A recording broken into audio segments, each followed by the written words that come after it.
नमस्कार, जनमानस पर क्लिक कर चुके हैं आप। इस पार न उस पार, हम करते हैं आर पार। पूरा बिहार चुनावी मोड में चला गया है। चौक चौराहे पर चुनाव की चर्चा शुरू हो गई है। सभी पार्टी की ओर से जोर आजमाइश भी शुरू हो गई है। दावे वादों का दौर भी तेज हो गया है। बिहार चुनाव की तैयारी के बीच पीएम मोदी की भी एंट्री हो गई है। पीएम मोदी 24 फरवरी को भागलपुर आएंगे।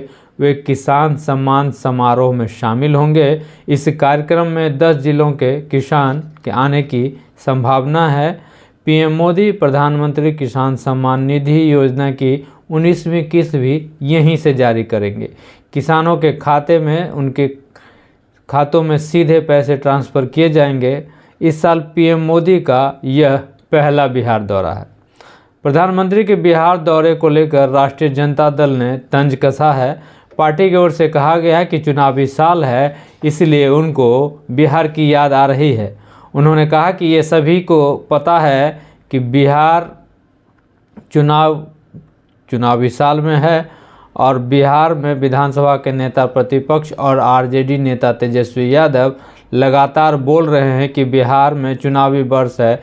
चुनाव होने के कारण पीएम मोदी को बिहार की याद आ रही है और वो छठी मैया को याद करेंगे, लिट्टी चोखा का वर्णन करेंगे, लिट्टी चोखा पर बोलेंगे, लेकिन बिहार को कुछ देंगे नहीं। उधर प्रशांत किशोर ने नीतीश कुमार पर बड़ा हमला बोल दिया है। प्रशांत किशोर ने एक और जहां राज्य में गिरती व्यवस्था को लेकर चिंता व्यक्त की है, वहीं दूसरी तरफ मुख्यमंत्री नीतीश कुमार के स्वास्थ्य को लेकर भी सवाल खड़े किए हैं।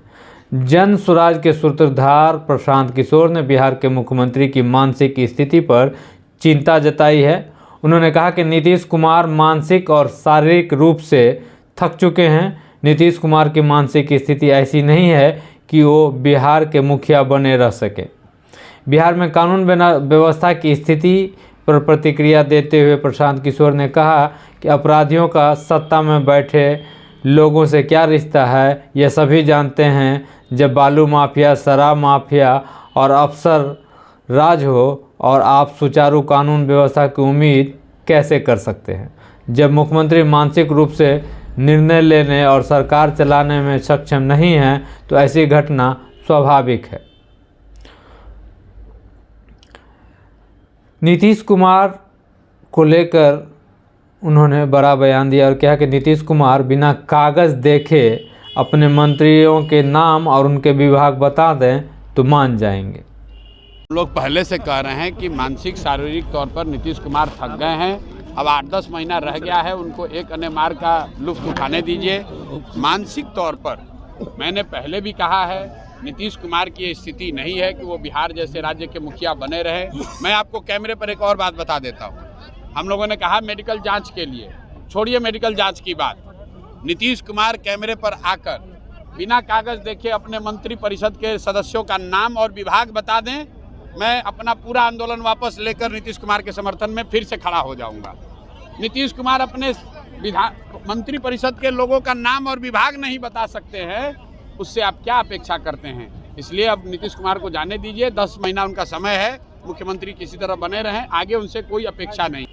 वहीं पूर्व विधायक और बाहुबली नेता अनंत सिंह से जुड़े सवालों पर भी प्रशांत किशोर ने कहा कि छोटे सरकार का संबंध सत्ता में बैठे लोगों से किस तरह का रहा है, वह किसी से छिपा नहीं है। हालांकि उन्होंने इस सवाल पर यह जरूर कहा कि व्यक्तिगत मामले में मैं ज़्यादा कुछ नहीं कहूँगा।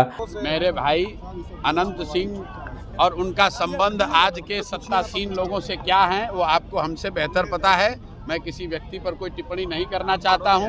बिहार में बालू माफिया, शराब माफिया और अफसरशाही, उसमें आप लॉ एंड ऑर्डर कैसे बेहतर एक्सपेक्ट कर सकते हैं। वो तो जब आप पूरी व्यवस्था, जब मुख्यमंत्री सक्षम ही नहीं है मानसिक तौर पर कोई निर्णय लेने को, सरकार चलाने को, सरकार का इकबाल ही खत्म हो गया है, तो ये चीज़ें तो स्वाभाविक तौर पर होंगी ही होंगी। जननायक कर्पूरी के जयंती समारोह में पीके ने बड़ा ऐलान कर दिया था। अति पिछड़ा समाज के 70 लोगों को विधानसभा चुनाव लड़ाने का उन्होंने ऐलान कर दिया था। उन्होंने एनडीए और महागठबंधन को चुनौती दी है। जननायक कर्पूरी की कर्पूरी ठाकुर की 101वीं जयंती पर प्रशांत किशोर ने बड़ा ऐलान करते हुए कहा कि जन स्वराज पार्टी आगामी विधानसभा चुनाव में पिछड़े समाज के 70 लोगों को टिकट देगी।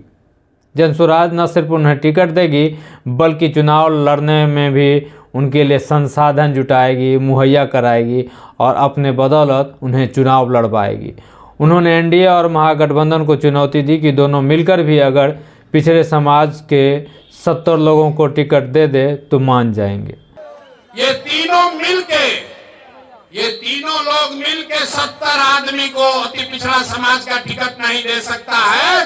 जन स्वराज के नेताओं ने तय किया है, नहीं, इस बार 70 अति पिछड़ा समाज के काबिल लोग बिहार में चुनाव लड़ेंगे।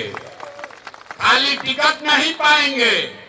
गरीब से गरीब घर का लड़का अगर उसमें काबिलियत है तो जन स्वराज अपने खर्चा पर उसको चुनाव लड़ाएगा, खाली टिकट नहीं देगा। वहीं एक दिन पहले ही तेजस्वी यादव ने बड़ा ऐलान कर दिया था। उन्होंने विधानसभा चुनाव के दौरान किसी भी आपराधिक छवि वाले नेता को अपनी पार्टी से टिकट नहीं देने की घोषणा कर दी थी। एक तरफ प्रशांत किशोर का चैलेंज और वहीं दूसरी तरफ तेजस्वी यादव की घोषणा, दोनों ने बिहार की सत्ता में 2 दशक से बैठे नीतीश कुमार के लिए परेशानी खड़ी कर दी है। अगर अभी तक आपने जनमानस यूट्यूब चैनल को सब्सक्राइब नहीं किया है तो कर लें। लाइक, शेयर और कमेंट भी जरूर करें। नमस्कार।